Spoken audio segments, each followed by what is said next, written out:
ओम नमो भगवते वासुदेवाय। जय जय श्री चैतन्य जय नित्यानंद। जय अद्वैत चंद्र जय गौर भक्त वृंद। जय जय श्री चैतन्य जय नित्यानंद। जय अद्वैत चंद्र जय गौर भक्त वृंद। हरे कृष्णा। तभी हम लोगों ने बहुत ही सुंदर लोचन दास ठाकुर द्वारा रचित नित्यानंद प्रभु की महिमा के ऊपर इस वैष्णव सांग को हमने गाया। बाद वह इस प्रकार है। अक्रोध परमानंद नित्यानंद राय, अभिमान शून्य नीटे नगरे वेदाय। परम पूज्य भगवान नित्यानंद कभी क्रोधित नहीं होते, क्योंकि वे परम दिव्य आनंद के साक्षात स्वरूप हैं।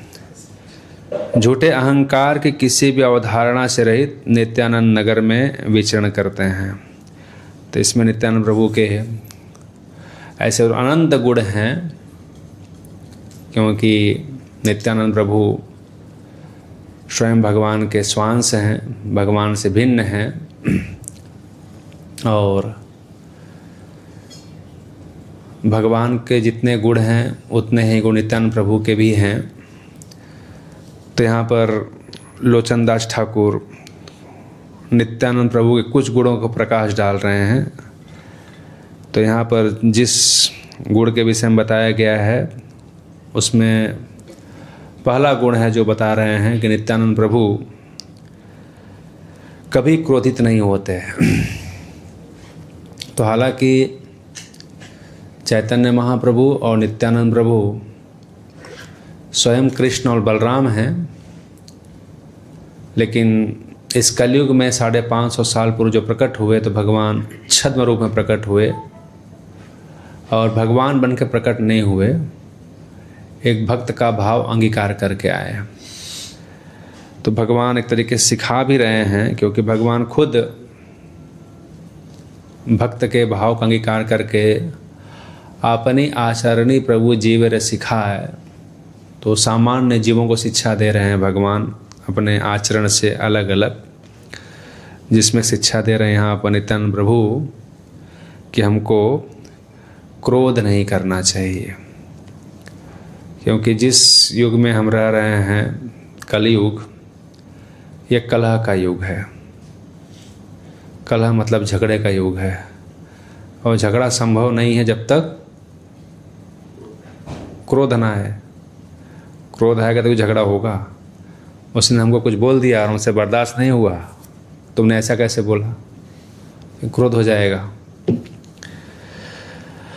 तो हालांकि ये सब बड़ा विषय है, लेकिन अति संक्षेप में हम भक्तों को ये सीखना चाहिए कि यदि हम भगवान की भक्ति करना चाहते हैं, नित्यानंद प्रभु कृपा प्राप्त करना चाहते हैं, तो हम लोग को क्रोध से दूर रहना चाहिए।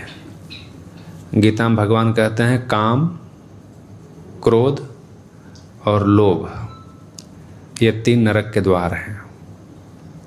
काम, क्रोध और लोभ। हमारे गुरु महाराज एक प्रवचन में बता रहे हैं कि क्रोध को भक्तों को पीने आना चाहिए। जैसे हम चाय पीते हैं, दूध पीते हैं, चाय तो पीते नहीं हैं, हर्बल टी पीते हैं, दूध पीते हैं, पानी पीते हैं, उसी प्रकार भक्तों को क्रोध को पीने आना चाहिए। मतलब क्रोध आया उसको डकार जाओ, बाहर उसको प्रदर्शित मत करने दो। क्योंकि क्रोध से क्या होता है, क्रोध एक ऐसी चीज है, चौथे स्कंद भागवतम में इसके विषय में थोड़ा वृत्तांत बताया गया है, वर्णन किया गया है कि जैसे ही व्यक्ति के शरीर में क्रोध प्रकट होता है तो सारी चेतना के अंदर व्याप्त हो जाता है। जैसे पेट्रोल है, पेट्रोल में आग कैसा लगता है देखा किसी ने? लकड़ी में आग लगाएंगे धीरे धीरे जलेगा, राइट। किसी वस्तु में आग लगाओ धीरे धीरे जलता है, लेकिन आप पेट्रोल यहाँ पे डाल दो और माचिस मारो, कैसा आग लगेगा? राकेश जी कैसा लगेगा? बड़ाम से विस्फोट की तरह पकड़ेगा। मारा कि लगा, ऐसा नहीं तो टच करना पड़ेगा, फूकना पड़ेगा, कुछ नहीं, ऐसा फेंका और तुरंत आग लग जाएगा। तो उसी प्रकार जैसे क्रोध आया, क्रोध आते ही नख से लेकर के सिर तक पूरे शरीर का जो चेतना है वो बदल जाता है। हाथ पांव सारे रोंगटे खड़े हो जाते हैं, आंखें लाल लाल हो जाती है, चेहरा भी लाल हो जाता है, वाणी का आवाज़ बदल जाता है, हाथ पैर स्थिर नहीं रहता है, कंट्रोल नहीं रहता है। 10 लोग पकड़ने के लिए आते हैं, अरे बस बस बस बस, हाँ सर के मारी देंगे। तो तुरंत पूरे शरीर में वो व्याप्त होकर के हमारी चेतना को बदल देता है। और क्रोध के वशबूत में आकर के व्यक्ति कभी कभी बहुत बड़ा बड़ा अनर्थ कर देता है। क्रोध में व्यक्ति आकर के कभी कभी अपने सगे संबंधियों को कितना भंदा गाली देता है, जो अपने निज जन है, क्योंकि चेतना दूषित हो गई। तो सारी चेतना को खा जाता है क्रोध। इसलिए नित्यानंद प्रभु बता रहे हैं कि यदि हम भक्ति करना चाहते हैं तो हम लोगों को क्रोध को पीने आना चाहिए। क्रोध के पर्याप्त लक्षण आएंगे कलयुग में। ये हम सतयुग में नहीं रह रहे हैं, कलयुग में रह रहे हैं। ये झगड़े का युग है। लेकिन यदि क्रोध हम करते रहेंगे तो हमारा समय बहुत नष्ट हो जाएगा, हम अपने आप को बचा नहीं पाएंगे। अक्रोध परमानंद नित्यानंद राय, अभिमान शून्य नीटे नगरे वेदाय। और झूठे अहंकार की किसी भी अवधारणा से रहित नित्यानंद नगर में विचरण कर रहे हैं। और दूसरा नित्यानंद प्रभु का गुण है कि मिथ्या अहंकार से दूर हैं। मिथ्या अहंकार, एक होता है वास्तविक अहंकार, एक होता है झूठा अहंकार। मिथ्या अहंकार मतलब मैं ये शरीर हूँ, शरीर से संबंधित लोग हमारे हैं, शरीर से संबंधित वस्तुएं हमारी हैं, मैं और मेरा जिसको बोलते हैं, यह है मिथ्या अहंकार। क्योंकि हम यहाँ के नहीं हैं, ये शरीर हमारा नहीं है, शरीर संबंधित लोग हमारे नहीं हैं, ये सब मिथ्या अवधारणा है। वास्तविक जो अहंकार है, जो सच्चा अहंकार है कि हम भगवान के हैं, ममय वांसो जीवलोके जीवभूत सनातन, और भगवान की सेवा करना हमारा वास्तविक कर्तव्य है वास्तविक अहंकार। ये अहंकार ठीक है, हम भगवान के हैं, भगवान की भक्ति कर रहे हैं। लेकिन ये जो मिथ्या अहंकार है, ये मिथ्या अहंकार से रहित होना चाहिए। और इस प्रकार मिथ्या अहंकार की किसी भी अवधारणा से रहित नित्यानंद नगर में विचरण करते हैं। अधम पतित जीवेर द्वारे द्वारे गिया, हरि नाम महामंत्र दीछे न बिलैया। वे सबसे पतित और दुखी आत्माओं के घर घर जाकर हरि नाम का महामंत्र का उपहार निःशुल्क वितरित कर रहे हैं। नित्यानंद प्रभु क्या कर रहे हैं? नित्यानंद प्रभु भगवान चैतन्य महाप्रभु की इच्छा को पूरा कर रहे हैं। किस रूप में पूरा कर रहे हैं? क्योंकि महाप्रभु ने आदेश दिया था कि जाके देखा तारे कह कृष्ण उपदेश की, जिनसे मिल रहे हैं उनको आप कृष्ण के विषय में बताइए। तो नित्यानंद प्रभु उनके आदेश का पालन करते हुए जो सबसे पतित लोग हैं, दुखी हैं, उनके घर जा जा करके उनको कैसे दुख से निवृत्त होना है, कैसे पाप कर्मों को छोड़ना है, उसका उपदेश देते हुए हरिनाम की शिक्षा दे रहे हैं। और उसी हरिनाम की शिक्षा देते हुए नित्यानंद प्रभु का सामना हुआ था बहुत बड़े पापी लोगों से। कौन थे वो? जगाई और मधाई, जिनका नित्यानंद प्रभु ने उद्धार किया था हरिनाम देख करके। क्योंकि वे सबसे पतित और दुखी आत्माओं के घरों में जाकर हरिनाम महामंत्र का उपहार निःशुल्क वितरित करते हैं। क्योंकि एक हरिनाम ही एकमात्र वो औषधि है जिस औषधि का सेवन करके इस संसार में जो हम पतित हो गए हैं, इस पतित बद्धावस्था से हमको मुक्ति मिल सकती है।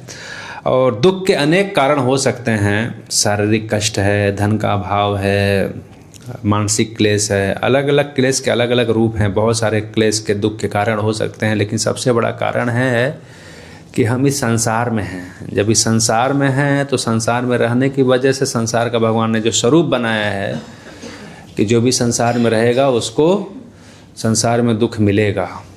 तो मूल कारण है कृष्ण की विस्मृति। जब तक हम कृष्ण से दूर रहेंगे, जब तक इस संसार में फंसे रहेंगे, तब तक हमको दुख मिलेगा। तो इस दुखों से निवृत्ति कैसे हो सकती है? इस दुखों से निवृत्ति हो सकती है हरिनाम का आश्रय लेकर के।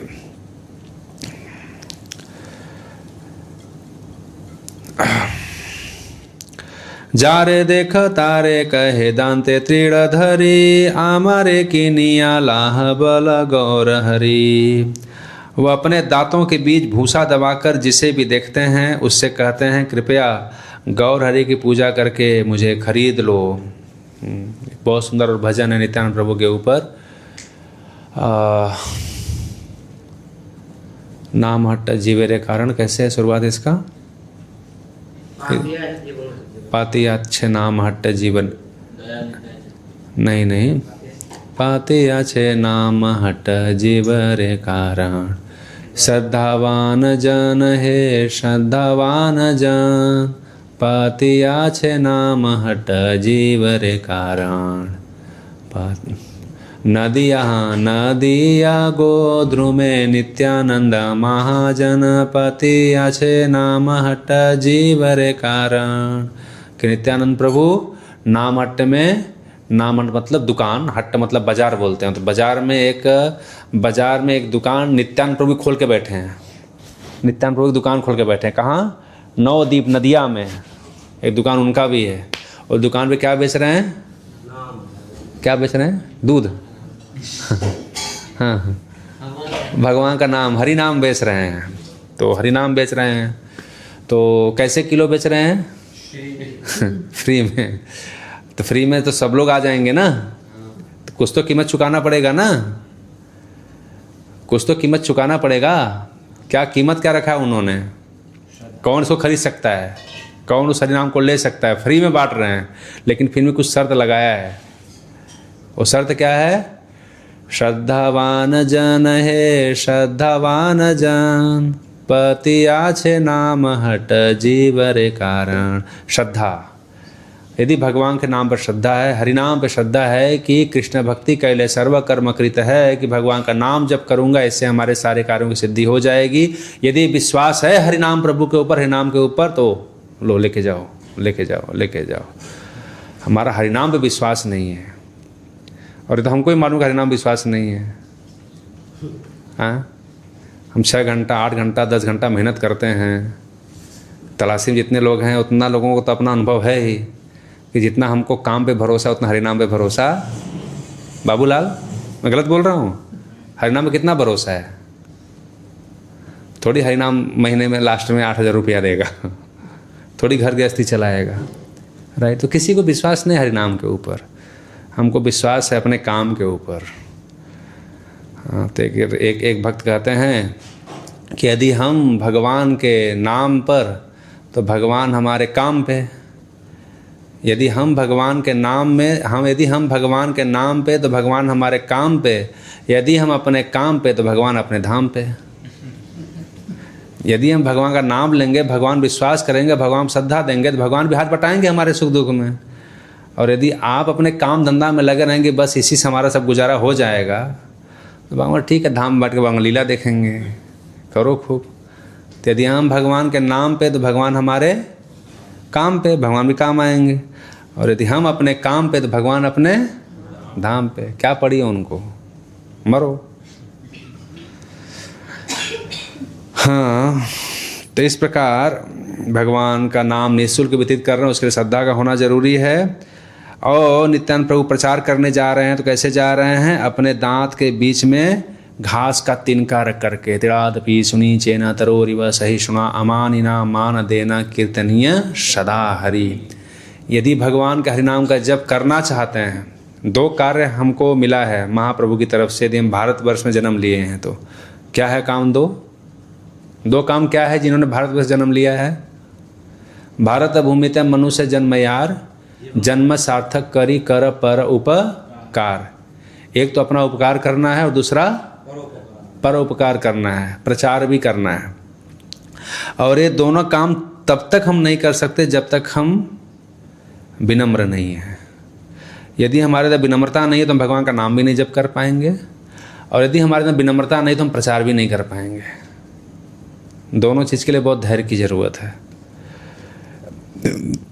और इसलिए चैतन्य महाप्रभु शिक्षाष्टकम जो है, तिरादपि सुनी चेना तरोरिव सहिष्णुना अमानीना मान देना कीर्तनीय सदा हरि। कीर्तनीय सदा हरि, वो कभी मन में आए जप कर लिया, कभी रख दिया, कभी भक्ति किया, कभी नहीं किया, वो चलते रहेगा।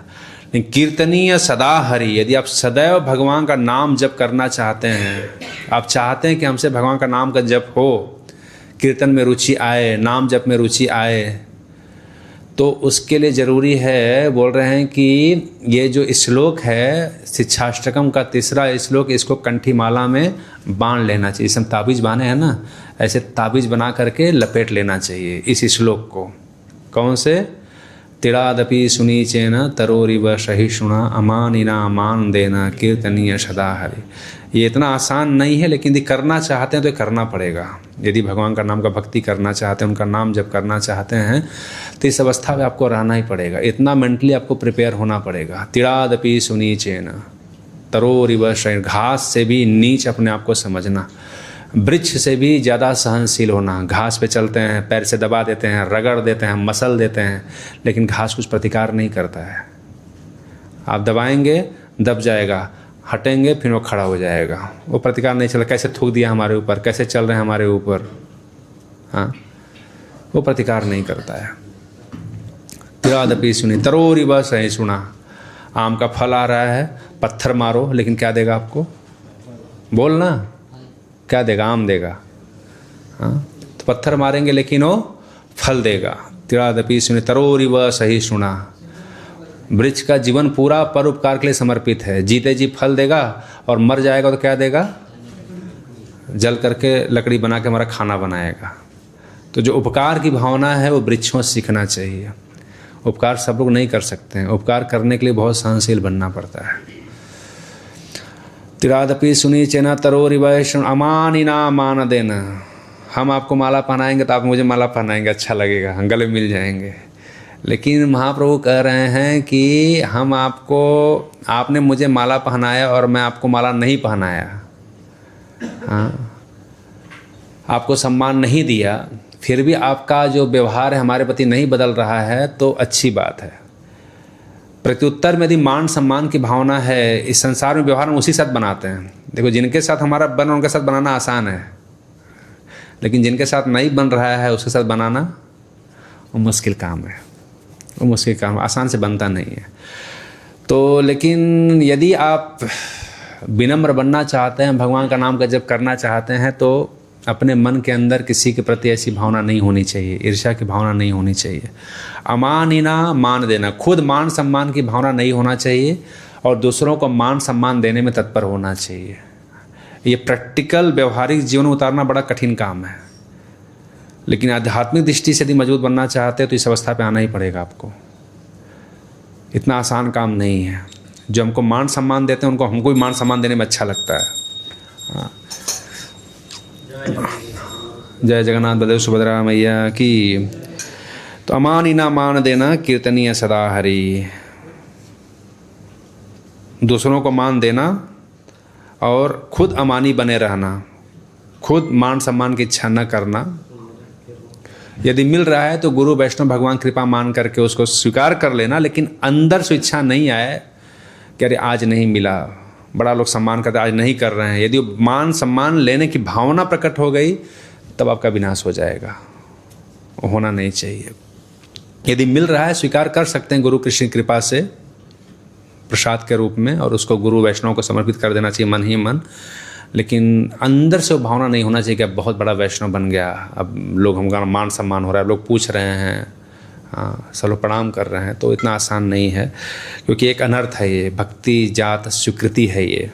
क्योंकि भक्ति जब करते हैं तो अपने आप ये सब चीज़ें आती हैं, तो इससे भी अनर्थ पैदा हो जाते हैं हृदय के अंदर। इतना आसान नहीं है मान सम्मान की भावना को डाइजेस्ट कर लेना।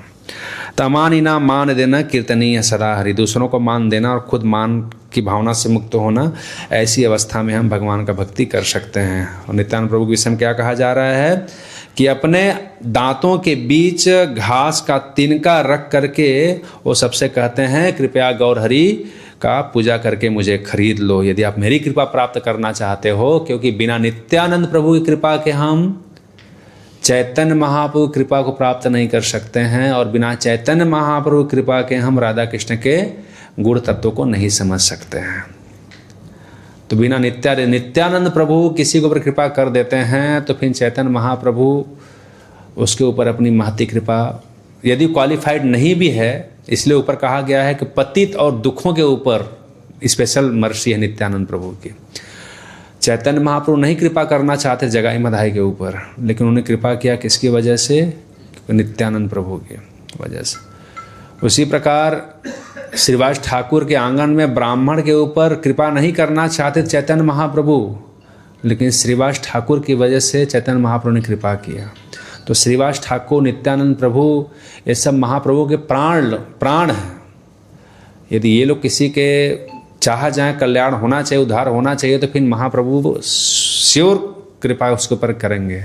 तो बिना नित्यानंद प्रभु के हमारे जीवन का निस्तार नहीं हो सकता है।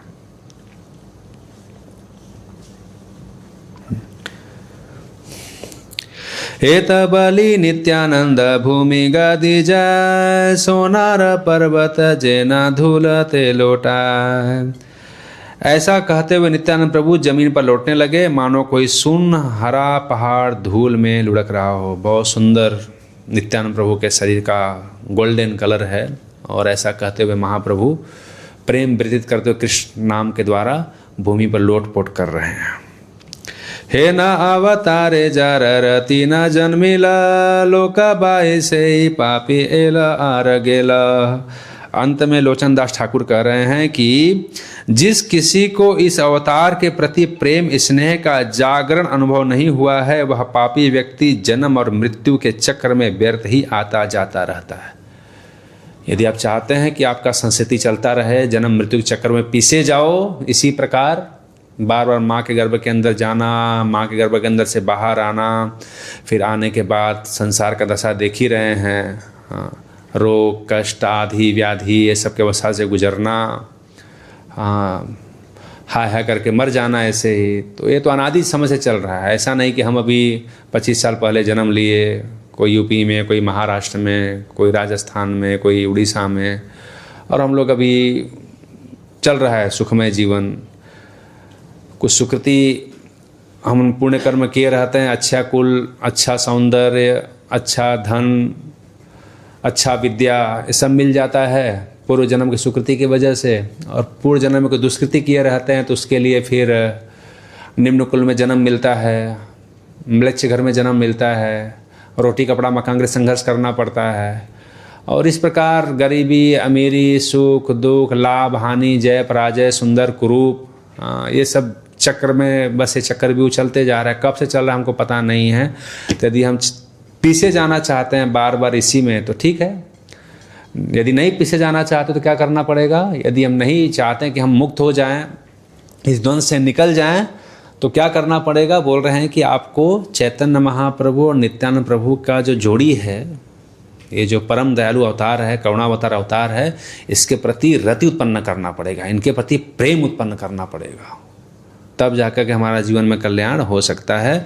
यदि इन दोनों भाइयों के प्रति हमारे जीवन में प्रेम उत्पन्न नहीं होता है, तब लोका बोले से ही पापी आर एला गेला, तो बस इस लोक में आते और जाते रहो, बस आपका चक्र चलते रहेगा। बिना इन दोनों भाइयों के संसार में हमारा निस्तार नहीं होने वाला है। बोले चैतन्य महाप्रभु नित्यानंद प्रभु की जय, निताय गौर सुंदर भगवान की जय।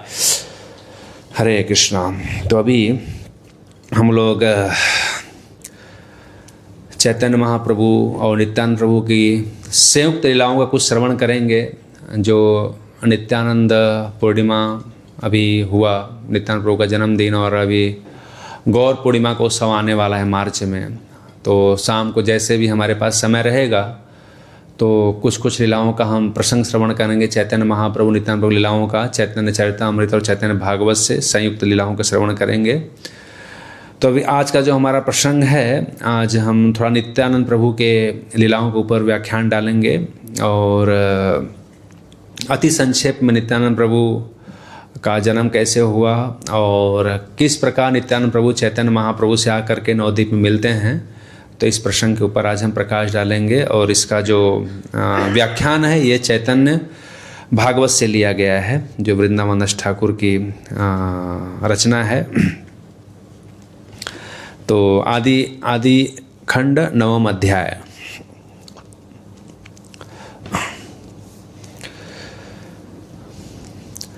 पूर्वे प्रभु श्री अनंत चैतन्य आज्ञाय राढ़े अवतीर्ण हई आछे न लीलाय।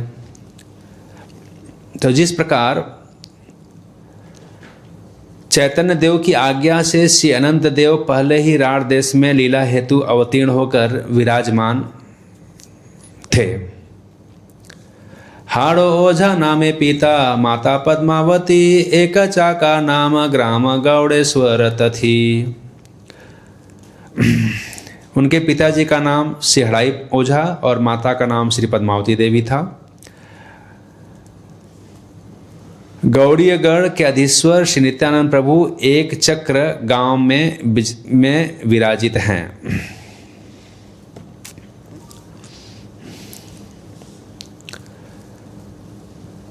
शिशु हैते सुस्थिर सुबुध गुणवान, जिनिया कंदर्प कोटि लावण रधाम।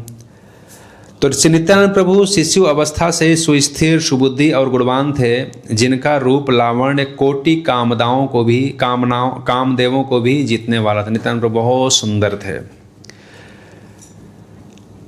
नित्यानंद प्रभु के आविर्भाव से राढ़ देश में सब प्रकार के सुमंगल उदित हुए और दुर्भिक्ष दारिद्र्य आदि दोष विदूरित हो गए। क्यों हो गया? क्योंकि कीर्तन दुर्भिक्ष और जड़ाभिमान रूप दारिद्र्य विदूरित होकर लोगों के हृदय में कृष्ण कीर्तन और कृष्ण दास्याभिमान उदित हुआ। जो हृदय लोगों का बंजर हो गया था। बंजर हृदय क्यों हो गया था? क्योंकि लोग कृष्ण की भक्ति को भूल गए थे और नित्यानंद प्रभु के प्राकट्य होने की वजह से जो सबका हृदय मरुस्थल बना हुआ था, उस मरुस्थल में हरिनाम प्रभु कृपा से कृष्ण भक्ति दोबारा उदित हो गई। तो इसलिए यहाँ पे कह रहे हैं कि सुमंगल उदित हुए और दुर्भिक्ष दारिद्र्य आदि दोष विदूरित हो गए। और जिस दिन जे दीना जन्मिला नवदीप गौरचंद्र, राढ़ था कि हुंकार करीला नित्यानंद। नित्यानंद प्रभु बड़े हैं, चैतन्य महाप्रभु उनसे छोटे हैं। तो जिस दिन चैतन्य महाप्रभु नवदीप में जन्म लेते हैं, उस दिन राढ़ था कि हुंकार करीला नित्यानंद। तो नित्यानंद बहुत जोर जोर से हुंकार भर रहे हैं, बहुत जोर जोर से। नित्यानंद चैतन्य महाप्रभु के आने से पहले भी हुंकार भरा गया था जोर जोर से। किसके द्वारा? किसके द्वारा? अद्वैताचार्य। अद्वैताचार्य। ये महाप्रभु खुद कहते हैं कि मैं तो अपने धाम में बैठा था, लेकिन तुम्हारा आवाज़ सुन करके, तुम्हारी गर्जना सुन करके मैं वहाँ से छोड़ करके यहाँ पर आया। वो लीला श्रवण करेंगे कभी प्रसंग में आ गया तो। और यहाँ पर जिस दिन प्रकट हुए, उस दिन नित्यानंद प्रभु अति आनंद में, आवेश में होकर के जोर जोर से सिंह की गर्जना की भांति हुंकार कर रहे हैं। और नित्यानंद प्रभु कौन है? नित्यानंद प्रभु अनंत शेष हैं। अनंत शेष के कितने मुख हैं? 1000 मुख हैं। उस हजारों मुखों के ऊपर, अनंत अनंत सिर के ऊपर, ये जो पूरा भौतिक ब्रह्मांड है, उस अनंत सिर के ऊपर, एक सिर के ऊपर ये पूरा जो भौतिक ब्रह्मांड एक सरसों के दाने की भांति इनके एक सर के ऊपर रुका हुआ है। और उस अनंत मुख से, अनादि काल से, अनंत समय से, अनंत भगवान श्री कृष्ण की महिमा का गुणगान अनंत काल से करते जा रहे हैं, करते जा रहे हैं, करते जा रहे हैं। उनका वही काम है।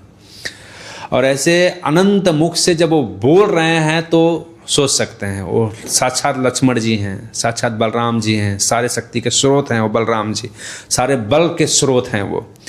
तो ऐसे जब नित्यानंद प्रभु हुंकार कर रहे हैं तो कैसा लग रहा है? बोले अनंत ब्रह्मांड व्याप्त हैल हुंकारे मूर्छागत हैल एन सकल संसारे। जब उन्होंने हुंकार भरा, गर्जना की, चैतन्य महाप्रभु जब प्रकट हुए तो उसका जो आवाज था, उसका जो हुंकार था, ये पूरे ब्रह्मांड में फैल गया। और मूर्छागत हैल एन सकल संसारे, और कितने लोग मूर्छा होकर के गिर गए, घबरा गए। कभी कभी होता है ना बारिश के दिन में, अभी एक बार बिजली आया था, गिरा था बगल में ही, हमारे किचन के बगल में गिरा था। विमलेश जी कैसा लगा था? लगा इधर ही गिर गया, एकदम धड़कन रुक गया था। हाँ, सब धड़कन पकड़ लिए। कभी कभी लगता है धाड़ से गिरा तो एकदम हिल जाता है, पूरा बिल्डिंग हिल जाता है, हम भी हिल जाते हैं कि क्या होता है, आवाज़ ही तो होता है वो। हाँ, तो वैसा आवाज़ जब नित्यानंद प्रभु ने किया तो पूरे ब्रह्मांड में ऐसा आवाज़ गूंजा कि कितना लोग उस आवाज़ को सुन करके मूर्छित हो गए।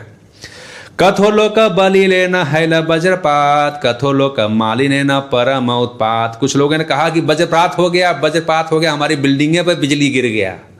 उस दिन वही हुआ ना, गिर गया, हमारी बिल्डिंग पे ही बिजली गिर गया। कुछ लोग अरे हमारी बिल्डिंग, हमारे घर में बिजली गिर गया। और कुछ लोग क्या बोल रहे हैं कि ये जो लक्षण है ये शुभ लक्षण नहीं, कुछ बड़ा उत्पात होने वाला है। आज लग रहा है कि ब्रह्मांड में उथल पुथल मच जाएगा, गर्जना हो रही, धार धार धार धार। और हुंकार कौन भरा था? नित्यानंद प्रभु हुंकार भरा था आनंद में आकर के, लेकिन ये पूरे ब्रह्मांड में उत्पात मच गया। कथो लोक बलि लेना जाली नु कारण, गौड़ेश्वर गोसाई रहैल गर्जना।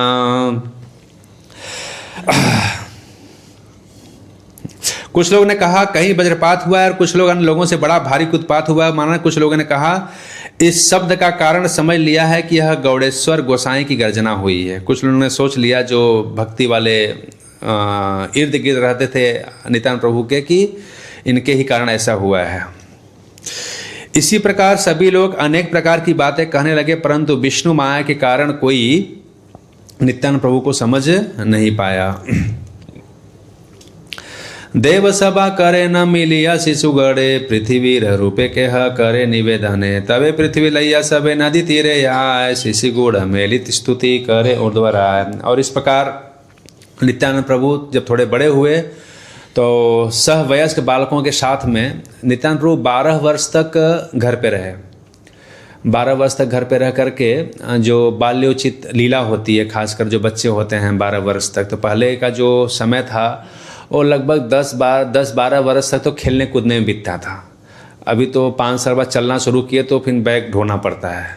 2.5 साल में 2-2.5 साल में ढोना पड़ता है। और हम लोग उस अवस्था से होकर आए हैं जो गांव में पढ़ाई किए होंगे, तो 10-12 साल के अवस्था तक की पढ़ाई सिर्फ मस्ती है, सिर्फ मस्ती है। उसमें तो टीचर पास भी कर देते हैं, पास 8 तक तो आपको पास मिलना ही मिलना है, एकदम खेलते खुलते आप पास हो जाएंगे, कोई डर भय नहीं है। तो 8 में पढ़ने जाएंगे तो 8 ऐसे ही हो गया, 8 साल मान लो, और 4 साल के बाद पढ़ने के लिए जाते हैं तो 8 4 12 साल, तो यही जोड़ लीजिए। उस समय के 12 साल का जो उम्र था वो सिर्फ खेलने कूदने के लिए होता था, आनंद में सब ऐसे बीत जाया करता था। तो 12 साल तक नित्यानंद प्रभु गांव में रहे, घर पे रहे, और घर पे रह करके वो अनेक जो बाल क्रीड़ा होती है बालकों के साथ किया करते थे। और नित्यानंद प्रभु का जो बाल लीला था, बच्चों के साथ जो खेल था, वो ऐसे कोई सामान्य खेल नहीं करते थे। वो खासकर जो कृष्ण लीला से संबंधित जो चीज़ें हैं वही वो किया करते थे। तो उसमें कोई बालक को सबको नदी के किनारे लेकर आए, और नदी के किनारे ला करके उसमें एक को पृथ्वी माता बना दिया। अब पृथ्वी माता बना दिया, कुछ लोग हैं वहाँ पर, ब्रह्मा जी उसमें भी हैं, और सब सारी पृथ्वी माता कोई देवता लोग आए। और जो नदी है, क्योंकि नवद्वीप नदी है, तो नदी के आगे सामने आ गए, और उसमें से नित्यानंद बोलते हैं अब तुम पृथ्वी माता का रोल करो। तो पृथ्वी माता ब्रह्मा जी के पास जाती हैं कि मैं बहुत दुखी हूँ, जो दुष्ट प्रवृत्ति के राजा हैं बहुत तंग किए हुए हैं, मैं बाहर का बोझ नहीं उठा पा रही हूँ। तो ब्रह्मा जी आते हैं वहाँ पर क्षीर सागर के पास। क्षीर सागर क्या है? वो जो नदी बह रहा है, वहाँ पर आएंगे, और वहाँ ब्रह्मा जी फिर विनती करेंगे। फिर वहीं से कोई बगल में लड़का प्रकट होगा और बोलेगा हाँ हमको पृथ्वी माता का कश्यप पता है, चलो सब तैयारी करो, मैं आ रहा हूँ। तो इस प्रकार का लीला किया करते थे नित्यानंद प्रभु। और इस प्रकार अनेक अनेक लीलाओं का वर्णन कर रहे हैं यहाँ पर, बहुत सारी लीलाओं का वर्णन जो नकल कर रहे थे। उसमें एक कोई देवकी वसुदेव बन जाता है और वहाँ पर बच्चे पैदा होते हैं और भगवान आदेश देते हैं कि देखो मैं पैदा हो गया हूँ और तुमको यहाँ से निकाल करके लेके जाओ कहाँ, गोकुल, और वहाँ पर हमारी शक्ति योग माया ने जन्म लिया है और उसको तुम लेकर आओ। और वहाँ पर जैसे ही बच्चा उठाता है, मतलब लीला चल रही, उठाता है तो ऐसे ही सारा अंधेरा हो जाता है, सब लोग गाँव में सो जाते हैं और सारे कपट वपट सब खुल जाते हैं, बंद हो जाते हैं और लेके जाते हैं, सारे खुल जाते हैं। लेकर जब आते हैं उस योग माया को, महामाया को, तो वो कपट बंद हो जाता है। तो इस प्रकार की लीला भी यहाँ पे कर रहे हैं। कौन शिशु सजाए न पुत नार रूपे, के हस्ता न पान करे उठी तार भूके। कौन दिन शिशु संगे न लखड़ी दिया, सकट गाड़िया ताहा फैले न भागिया। फिर पुतना वध की लीला, सकट भंजन की लीला, और इस प्रकार अलग अलग प्रकार की लीला नित्यानंद प्रभु कर रहे हैं। कुछ लोग बड़े आश्चर्य हो गए क्योंकि कई लोग सोच रहे हैं कि ऐसी ऐसी जो भगवान लीलाएं करते थे, क्रूर मनोरथ की लीला करते थे, कंस का वध का लीला किया उन्होंने, और विष्णु माया मोहे के न लखिते न पारे, नित्यानंद संगे सब बालक बिहरे। मधुपुरी रचिया भ्रमिन शिशु संगे, केह हया माली केह माला परे रंगे। कुब्जा वैसे करी गंदा पारे तारे साने, धनु का गाड़िया भांगे करिया गर्जने। भगवान श्री कृष्ण जब मथुरा गए और मथुरा में जब कुब्जा से भेंट किया उन्होंने, कुब्जा से उन्होंने लेप मांगा और कुब्जा ने भगवान को लेप लगाया। तो ये सब जो लीलाएं थे, गाँव वाले देख कर बड़े आश्चर्यचकित होते थे, अरे ये सब लीला हमने कभी सुना नहीं, और माताएं भी सोचती कि ऐसी लीलाओं का हमने वर्णन कभी सुनाया नहीं, ये कैसे कर ले रहा है। तो उनको बड़ा आश्चर्य होता था कि ये नित्यानंद प्रभु कैसे सारी लीलाओं का नकल कर पा रहे हैं, कैसे कर पा रहे हैं। और हो न हो ये पहले का जो आनंद का विषय था, खासकर चाहे बालक हो, चाहे वृद्ध हो, चाहे जवान हो, ये आनंद का विषय भगवान की सुंदर लीलाएं ही थी और गांव में चलती ही थी राम लीला, कृष्ण लीला। जब टीवी नहीं था, टीवी के आने से पहले का जो जीवन था, ये मोस्टली नृत्य नाटिका ही भगवान के लीलाओं के ऊपर जो लीलाएं होती थी वही होता था। और उसके इर्द गिर्द भी बहुत सारे समाज के अंदर जो हमारे फेस्टिवल थे, जो हमारे त्यौहार थे, वो सब किसी न किसी रूप में प्रकृति से संबंधित या भगवान की लीलाओं से संबंधित होते थे। हाँ, इवन स्त्रियों के लिए भी आप लोग गाँव से रहे होंगे तो कितने सारे सावन के महीने में कजरी का उत्सव होता था, प्रकृति का कई सारे गीत भगवान के ऊपर गाए जाते थे। तो जो भी चीज़ें थी उनके आनंद का विषय ही था ये सब लीला कथा, यही होता ही था और कुछ था ही नहीं। ये सब टीवी कल्चर आने के बाद धीरे धीरे सारा कल्चर, सारा सभ्यता सब खत्म हो गया, सब खत्म हो गया। नहीं तो यही आनंद का विषय हुआ करता था। और इस प्रकार गांव के जितने भी बालक हुआ करते थे उनके साथ में भगवान इसी प्रकार की रामलीला और कृष्ण लीला के संबंध में जो उनका रोल है, क्यों नित्यानंद प्रभु का होना, नित्यानंद प्रभु साक्षात बलराम जी हैं। और कृष्ण लीला में कौन है वो? कृष्ण लीला में वो जो राम लीला में लक्ष्मण जी हैं और कृष्ण लीला में बलराम जी हैं। तो जो भी राम जी के साथ उन्होंने लीला किया है और जो भी कृष्ण भगवान के साथ लीला किया है, उसी लीला को वो बालकों के साथ खेलते हैं और यही उनके आनंद का सबसे बड़ा रास्ता रहता है, उसी में वो आनंद लेते हैं।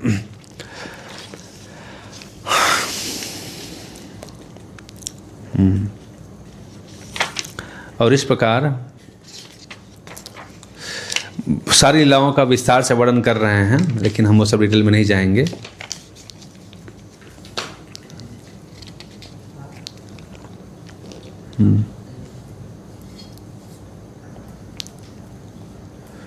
तत्पश्चात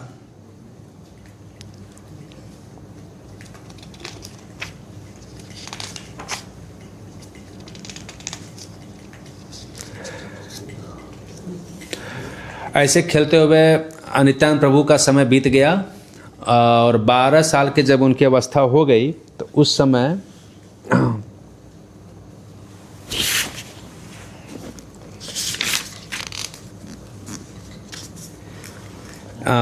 एक सन्यासी आते हैं हड़ाई पंडित के घर पे, और सन्यासी का आतिथ्य सत्कार करने के बाद जब वो सन्यासी घर से विदा हो रहे थे तो हड़ाई पंडित ने उनको प्रणाम किया और फिर उस सन्यासी ने कहा कि मैं अभी वयोवृद्ध हो गया हूँ, तीर्थाटन पे निकला हूँ और मुझे हमारा बहुत सारा जो नैमित्तिक कर्म है उसको करना होता है, पूजा पाठ का अनुसंधान करना होता है, फिर भगवान को भोग लगाना पड़ता है, तो मेरा बहुत समय चला जाता है सब चीज़ों में। और धीरे धीरे मैं अभी शरीर से भी अभी कमज़ोर होते जा रहा हूँ, तो मेरी सेवा के लिए मुझे एक असिस्टेंट की ज़रूरत है। और ये जो आपका बड़ा लड़का है उसके अंदर सेवा की भावना बड़ी अच्छी है, तो क्या आप इसको हमको आप दे सकते हैं हमारी सेवा के लिए, व्यक्तिगत सेवा के लिए।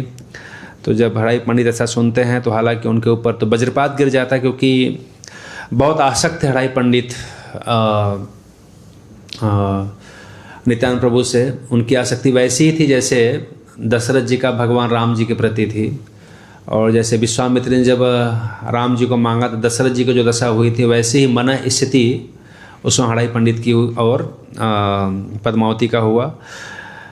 हड़ाई पंडित उस सन्यासी की बात सुनते हैं, इसके बाद पद्मावती के पास जाते हैं और पद्मावती जिद कर लेती कि नहीं, उसके बिना हम नहीं रह पाएंगे, आप उनको मना कर दीजिए।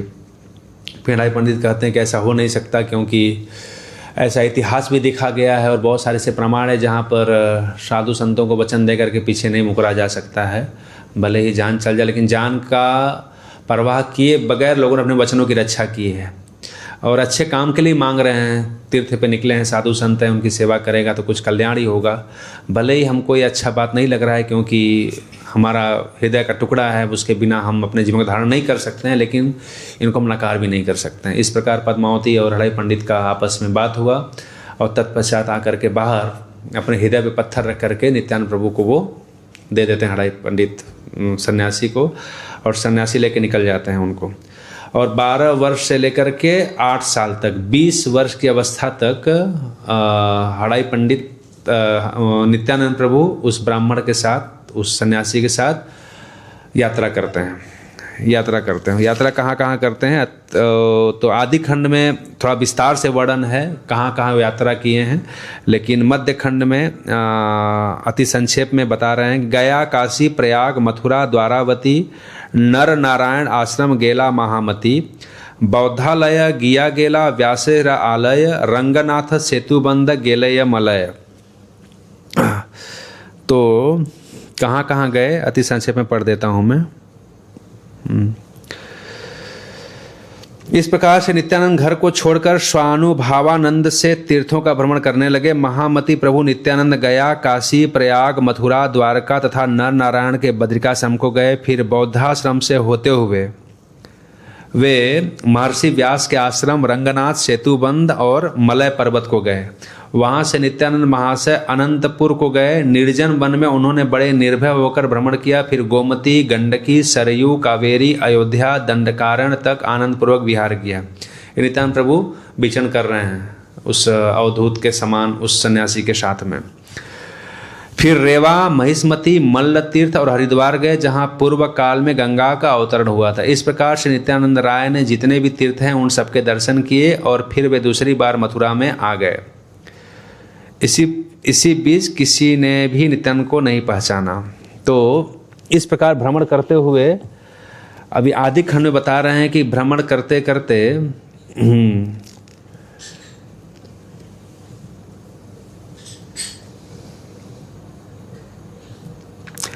कोई नित्यानंद को पहचान नहीं पा रहा था। लेकिन एई मते नित्यानंद प्रभु भ्रमण दैव माधवेंद्र सह हैल दर्शन।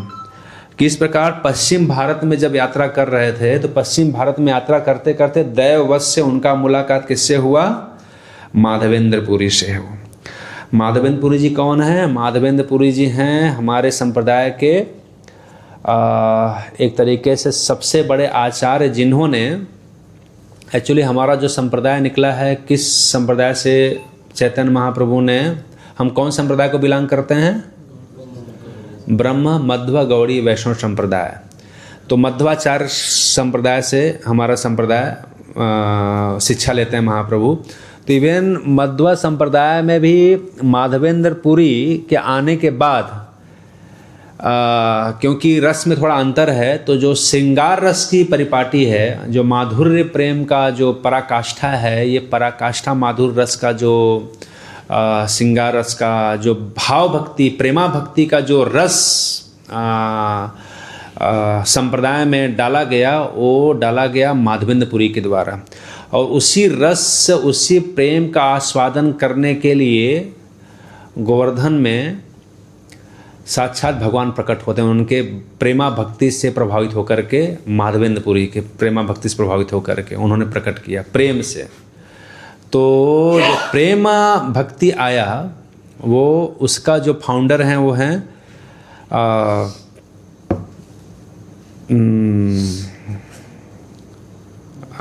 माधवेंद्रपुरी। और माधवेंद्रपुरी के शिष्य हुए फिर ईश्वरपुरी। उसी रस का, उसी श्रृंगार का, उसी प्रेम का संचार करते ईश्वरपुरी के अंदर। और फिर वही प्रेम प्रदान किया जाता है ईश्वरपुरी के द्वारा। किसको? महाप्रभु को, चैतन्य महाप्रभु को। कहाँ? गया में। जब गया में महाप्रभु दीक्षा लेते हैं ईश्वरपुरी से, तो जो प्रेम, भगवान का जो प्रेम भक्ति का जो पराकाष्ठा है, वो उसके जो फाउंडर हैं वो हैं माधवेंद्रपुरी। रसिकाचार्य एक तरीके से बोल सकते हैं उनको। तो जब माधवेंद्रपुरी से नित्यानंद प्रभु का मुलाकात होता है, माधवेंद्रपुरी प्रेममय कलेवर प्रेममय यत संभ अंगे अनुचर। तो माधवेंद्रपुरी का जो कलेवर, जो शरीर है, वो पूरा शरीर भगवान के प्रेम से भरा हुआ है। पूरा प्रेम से ही उनका स्वरूप बना हुआ है। कृष्ण रस बिनु आर नाही का आहार माधवेंद्र पूरी देह कृष्ण र बिहार। तो माधवेंद्रपुरी के शरीर में कृष्ण विहार करते हैं। क्यों? क्योंकि उनका शरीर पूरा प्रेम से बना हुआ है। और कृष्ण रस बिनु आर नाही का आहार, प्रेम रस कलेवर माधवेंद्रपुरी पाद के जितने अनुचर हैं वे भी सब प्रेममय हैं। जिनका कृष्ण रस आस्वादन के बिना अन्य आहार नहीं है, ऐसे माधवेंद्रपुरी की देह में श्री कृष्ण ही विहार करते हैं। जिनके शिष्य आचार्य वर गोसाई श्री अद्वैत प्रभु हैं, फिर भला उनके प्रेम की प्रशंसा और कहाँ तक की जाए। अद्वैत आचार्य भी उन्हीं के शिष्य हैं, माधवेंद्रपुरी के शिष्य हैं। अद्वैत आचार्य, ईश्वरपुरी, सबके अंदर उन्होंने प्रेम संचार किया है। तो जिनके संपर्क में आकर के सब प्रेम से प्रफुल्लित हुए हैं, जिनके अंदर प्रेम प्रकट हुआ है, तो ऐसे माधवेंद्रपुरी का हम क्या गुणगान कर सकते हैं। तो जैसे ही नित्यानंद प्रभु ने माधवेंद्रपुरी को देखा, उसी क्षण प्रेम से मूर्छित होकर तुरंत गिर गए। माधवेंद्रपुरी भी नित्यानंद प्रभु को देखते ही अपने शरीर के सुदबुक होकर के मूर्छित होकर गिर पड़े। श्री माधवेंद्रपुरी भक्ति रस के आति सुधार है, यह बात श्री गौर चंद्र ने बारंबार कही है। दोनों एक दूसरे को देखे, देखने के बाद नित्यानंद प्रभु जैसे ही माधवेंद्रपुरी को देखते हैं, देख करके वो मूर्छित हो जाते हैं, बेहोश हो जाते हैं, मूर्छा आ जाती है। और तत्पश्चात थोड़ी देर में बाह्य दृष्टि और जितने भी सेवक थे सब आए, उनको पानी उनी छिड़के। और तत्पश्चात माधवेंद्रपुरी ने उनकी दशा को देखा, और दशा को देखने के बाद उनके शरीर में प्रेम, अश्रु, पुलक आदि भाव प्रकट हो गए। और इस प्रकार वाह्य, जब कुछ समय पश्चात जब उनकी वाह्य मूर्छा भंग होती है, तत्पश्चात नित्यानंद प्रभु दोबारा उनको देखते हैं और देख करके कहते हैं कि नित्यानंद बोले यत तीर्थ करिलांग सम्यक ताहार फल आजी पाइलांग। कि अभी तक हमने जितना तीर्थ यात्रा किया, समस्त तीर्थ यात्राओं का फल आज हमको प्राप्त हुआ, जो है आपके दर्शन का फल। कि अभी तक जो दर्शन कर रहा था उसका वास्तविक फल मिला आज, जो उसका कि मैं आज आपका दर्शन कर रहा हूँ, मेरा जीवन धन्य होगा। नयन देखिनु माधवेंद्र चरण से प्रेमेर देखिला धन्य हैला जीवन। मैंने अपने नेत्रों से श्री माधवेंद्रपुरी के चरण दर्शन किए और इस प्रेम को देखकर मेरा जीवन धन्य हो गया। माधवेंद्रपुरी नित्यानंद करी कोले उत्तर न स्फोरे कंठ रुद्ध प्रेम जले। हे न प्रीति हैले न माधवेंद्रपुरी वत्स हैते नित्यानंदे बाहिर न करी। माधवेंद्र पुरी ने श्री नित्यानंद प्रभु को आलिंगन कर लिया और प्रेम से कंठावरुद्ध होने के कारण कुछ भी न बोल पाए। श्री माधवेंद्र पुरी को श्री नित्यानंद प्रभु ने ऐसी प्रीति हुई कि उनको अपने वक्षस्थल से अलग ही नहीं कर पा रहे। दोनों दूसरों का आलिंगन किए और दोनों के दूसरों से इतना प्रीति हो गई, इतना प्रेम का आनंद में लोग दोनों डूब गए कि दोनों दूसरे को फिर अलग नहीं कर पा रहे हैं। श्री ईश्वरपुरी, श्री ब्रह्मानंदपुरी आदि जितने भी शिष्य थे उन सबकी भी नित्यानंद प्रभु में रति हो गई। सब लोग इस प्रेम को देख करके एकदम अति विवल हो गए कि क्या प्रेम है, क्या प्रेम है। दोनों दूसरे को छोड़ना ही नहीं चाह रहे हैं।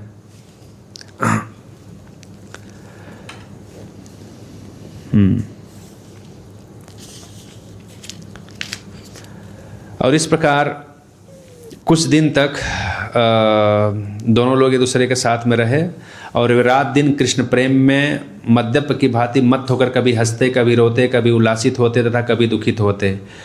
और इधर नित्यानंद प्रभु भी श्री गोविंद के रस में महामत्त होकर ढुल ढुल पड़ते और जोर से अट्टहास करते। शिष्यगण दोनों प्रभुओं के अद्भुत भाव के दर्शन करके निरंतर हरि हरि बोलते हुए कीर्तन करने लगते। दोनों लोग अपना प्रेम का प्रकाश जब करते तो अन्य जितने शिष्य लोग थे वो लोग भी इनके प्रेम को देख करके हरि हरि करते हुए रात दिन नृत्य करते। हरि हरि।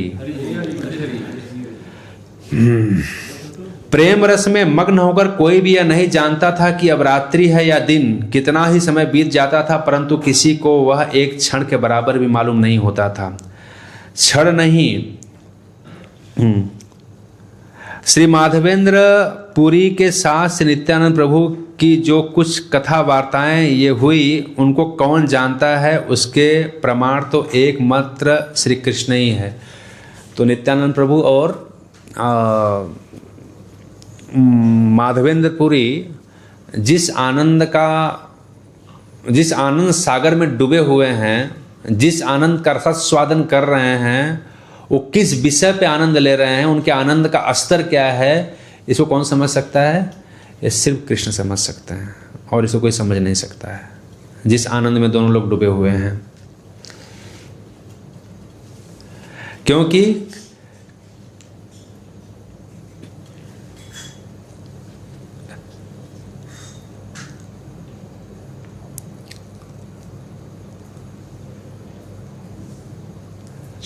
यहाँ पर भाष्य में लिख रहे हैं कि कृष्ण चंद्र से प्रमाण विष्णु और वैष्णव दोनों के ही सेव्य सर्वांतर्यामी एकमात्र श्री कृष्ण ही जानते हैं। श्री माधवेंद्र पुरी श्री नित्यानंद प्रभु को छोड़ नहीं पा रहे थे। वे निरंतर श्री नित्यानंद प्रभु के साथ ही विचरण कर रहे थे। श्री माधवेंद्र पुरी ने कहा, मैंने ऐसा प्रेम कहीं नहीं देखा। जहाँ ऐसा प्रेम है वही स्थान मेरे लिए सर्व तीर्थमय है। माधवेंद्र पुरी भी उनके लिए वही बात कर रहे हैं कि सारा तीर्थ, सारा भक्ति, सारा चीज़ यहीं पर, जहाँ पर ऐसा जिनके हृदय में ऐसा प्रेम देखने को मिलता है। और मैं जानता हूँ कि मेरे ऊपर श्री कृष्ण की कृपा है, तभी तो नित्यानंद प्रभु जैसे बंधु का संग मिला है। चाहे कैसे भी स्थान पर श्री नित्यानंद प्रभु का संग प्राप्त हो, वही स्थान सर्व तीर्थ एवं वैकुंठादिमय है।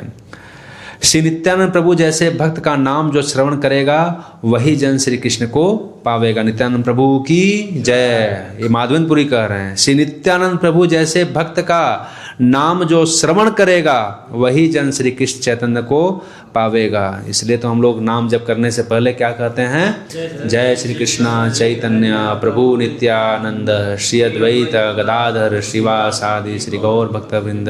क्योंकि नाम प्रभु विचार करते हैं, नाम प्रभु विचार करते हैं क्वालिफाइड है कि नहीं क्वालिफाइड है।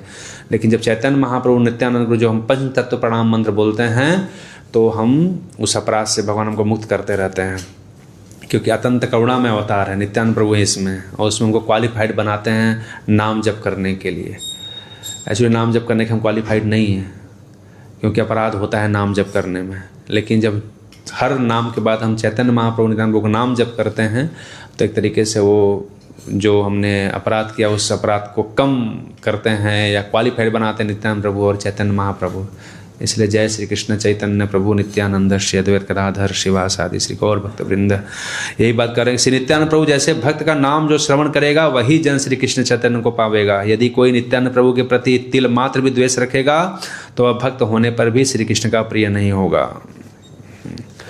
और इस प्रकार कतदीन माधवेंद्र संग नित्यानंद था किया चलीला से पाया सेतु बंध माधवेंद्र चलिया सरयू देखी बारे कृष्णा वैसे केह निज देह नाही स्मरे। और इस प्रकार कुछ दिन तक लोग रहे, नित्यानंद प्रभु और माधवेंद्रपुरी साथ में रहे, प्रेम का आदान प्रदान किए। तत्पश्चात कुछ समय के पश्चात अब माधवेंद्रपुरी कहाँ निकल गए सेतुबंध मतलब रामेश्वरम की तरफ निकल गए यात्रा करते समय, यात्रा करने के लिए। और ये नित्यानंद प्रभु निकल गए सेतुबंध की तरफ, और माधवेंद्रपुरी चलिया सरयू देखी बारे। और माधवेंद्रपुरी कहाँ निकले? सरयू अयोध्या की तरफ निकल गए। दोनों लोग अपना तीर्थ करने के लिए निकल गए। और वहाँ से निकलने के बाद साउथ इंडिया घूमते हुए फिर नित्यानंद प्रभु आते हैं, घूमते हुए आ जाते हैं मथुरा। जब वृंदावन आ जाते हैं तो वृंदावन आने के बाद फिर वहाँ पर रुक जाते हैं, और वहाँ पर रुक करके वेट करते हैं चैतन्य महाप्रभु के आने का, वहाँ पर रुके रहते हैं। और वहाँ पर पहुँचने के बाद सिर्फ नित्यानंद प्रभु का जो महिमा था, ये महिमा प्रकट हुआ माधवेंद्रपुरी को कि इनके अंदर प्रेमा भक्ति है, कोई सामान्य नहीं है, ये कृष्ण प्रेम वितरित कर सकते हैं, दे सकते हैं। जिनका नाम जप करेगा, जिनका नाम सुनेगा, जिनका दर्शन करेगा, इसको कृष्ण प्रेम मिल जाएगा। जिनका द्वेषी बनेगा उसको कृष्ण प्रेम नहीं प्राप्त होगा। ये कौन पहचाना? सिर्फ माधवेंद्र पहचान पाए, और कोई पहचान नहीं पाया। और इस प्रकार जब ऐसा प्रचार करते हुए, ऐसा तीर्थ यात्रा करते हुए वो मथुरा पहुंच गए, और मथुरा पहुंचने के बाद अब वहीं पर रह करके अब वेट कर रहे हैं। किसका वेट कर रहे हैं? चैतन्य महाप्रभु वेट कर रहे हैं। और वे सक्षम थे, आगे वृंदावन ठाकुर लिख रहे हैं कि वो सक्षम थे भगवान की भक्ति का प्रचार करने के लिए, वो सक्षम थे नाम वृद्धि करने के लिए, लेकिन रुके हुए हैं। क्यों रुके हुए हैं? वो प्रचार क्यों नहीं कर रहे हैं? प्रकट क्यों नहीं कर रहे हैं? नाम की भक्ति का प्रचार क्यों नहीं कर? प्रचार प्रारंभ नहीं किया उन्होंने, अपने आप को प्रकट नहीं किया है। क्यों? क्योंकि महाप्रभु का आदेश नहीं था। महाप्रभु का आदेश का विचार कर रहे थे। तो वहाँ पर बहुत सुंदर टीका में भाष्य लिख रहे हैं कि ये हमारी जो परंपरा है, हमारी परंपरा में मर्यादा का बहुत ही ध्यान रखा जाता है। ये महाप्रभु अपने आचरण से खुद सिखा रहे हैं, नित्यानंद प्रभु इस लीला के द्वारा। तो आप लिख रहे हैं, वो प्यार आएगा देखिए, मैं देखूँ कल पढ़ लूँगा, आज मैं पढ़ा थोड़ा था तो उसमें ही सार था। मैं बता देता हूँ कि मथुरा पहुँचने के बाद अब वहाँ पर रुक करके अपना भजन कर रहे हैं, रमण रति में लेट रहे हैं, और भगवान की सारी लीलाओं का स्मरण कर रहे हैं, अपने आनंद में डूबे हुए हैं, लेकिन किसी को प्रकट नहीं कर रहे हैं, किसी को नाम के प्रचार भी नहीं कर रहे हैं। क्यों?